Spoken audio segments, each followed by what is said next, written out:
وهنا برضه طلع المكتب الفيدرالي وقال ان هم ماتوا بسبب التيارات القوية وان الجو فعلا كان وحش جدا في الوقت ده.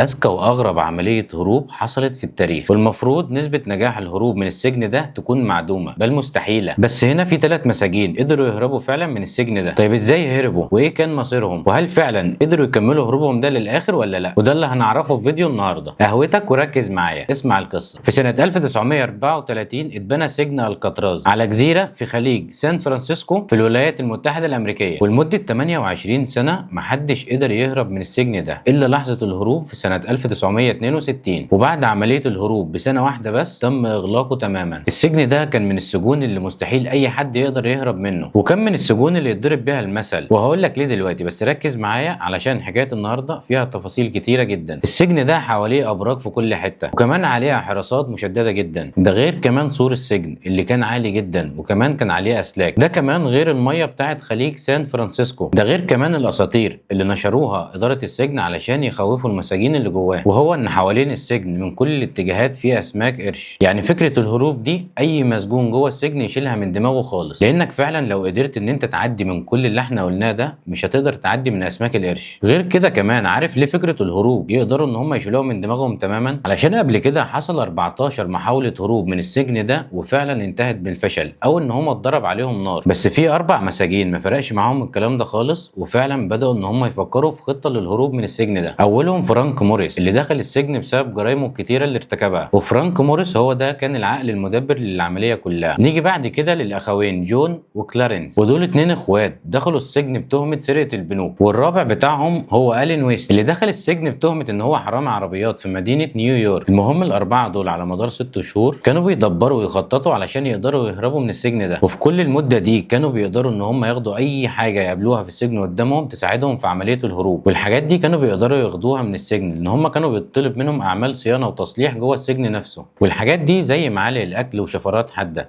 وفعلا كانوا بيقدروا يخبوها لانهم مساجين اذكياء جدا. وفعلا هنا بداوا كل واحد فيهم ان هو يحفر في جدار الزنزانه بتاعته ويوسعوا فتحات التهوية بالحاجات اللي كانت معاهم، بس هنا خلوا كل واحد يقوم بعملية الحفر في يوم معين وفي وقت معين، وباقي المساجين كانوا بيعزفوا بالآلات الموسيقية اللي هم معاهم علشان يداروا على صوت الحفر ده. ايوه ما تستغربش، لان هو في الوقت ده كان مسموح للسجناء ان هم يستخدموا الآلات الموسيقية ويعزفوا عليها كمان، وكمان لمدة ساعة. هم في الوقت ده كان دايما ان هم بيحفروا بالليل، وطبعا في فترة الحفر دي كان لازم يحافظوا على انهم يخبوا كل حاجة طلعوها من الحفر، وكان على الأقل واحد منهم بيراقب المكان علشان لو في اي حارس جاي، لان سجن الكاتراز كان فيه حراس كتير، وتتوقع في اي وقت ان الحارس يعدي يشوف السجناء كلهم. ان تقارير الاف بي اي قالت ان كان في حوالي 80 مسجون عارف بعمليه الهروب دي. Myself, when I was a prisoner here, anyone that attempted to escape or wanted to escape, I'd help them all I can.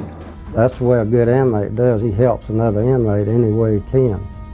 You know, whether you want to go or not, if you can help. وهنا بقى لما كانوا بيخلصوا حفر كانوا بيغطوا مكان الفتحه اللي عملوها بكرتونه بتكون نفس لون الحيطه، وفعلا قدروا ان هم يحفروا فتحه كبيره في الحيطه، والفتحه دي بتودي على نفق خلفي بدون حراسه، وبداوا فعلا يحطوا في النفق ده الحاجات اللي هم اخدوها من السجن وهتساعدهم في عمليه الهروب بتاعتهم، لان فعلا عمليه هروب بالحجم ده مش هتبقى سهله. وكل الشهور اللي اخدوها في الحفر فعلا كانوا بيرتبوا لكل حاجه بعد عمليه الهروب من الزنزانه. وهنا لما كانوا بينزلوا النفق ويغيبوا عن الزنزانه بتاعتهم كانوا بيجيبوا دماغ وهميه هم صنعوها من الصابون والكرتون والمناديل على شوية معجون أخدوهم في الوقت اللي هم كانوا بيعملوا فيه أعمال الصيانة. وكان أصعب مهمة واجهتهم هنا هو موضوع الشعر علشان الموضوع فعلا يبان طبيعي جدا، ولكن هنا جات لهم فكرة كويسة جدا ان هم يجمعوا شعر المساجين اللي كانوا بيحلقوا، وكل يوم فعلا بدأوا يجمعوا كمية من الشعر ده لحد ما بقى معاهم الكمية اللي هم محتاجينها. وبعد فعلا ما خلصوا عملية الرؤوس المزيفة دي وحطوا عليها الشعر كانوا بياخدوها ويحطوها على السراير بتاعتهم بالليل علشان الحراس لما تعدي يفتكروهم ان هم نايمين. وفي يوم 11/6/1962 اتفقوا ان العملية هتتم في اليوم ده الساعة 10 بالليل، وفعلا 3 منهم خرجوا من الزنزانة بتاعتهم. وهنا حصلت مشكلة، وان الرابع بتاعهم ما قدرش ان هو يشيل فتحة التهوية تقريبا كان مثبتها بالاسمنت، وكان بقاله اكتر من يومين ما فتحش الفتحه دي وفعلا ما خرجش معاهم. بس هنا هم كلهم كانوا متفقين ان لو في اي حاجه حصلت لواحد فيهم الباقيين يتحركوا ويسيبوه، وفعلا خرجوا من الفتحات اللي عملوها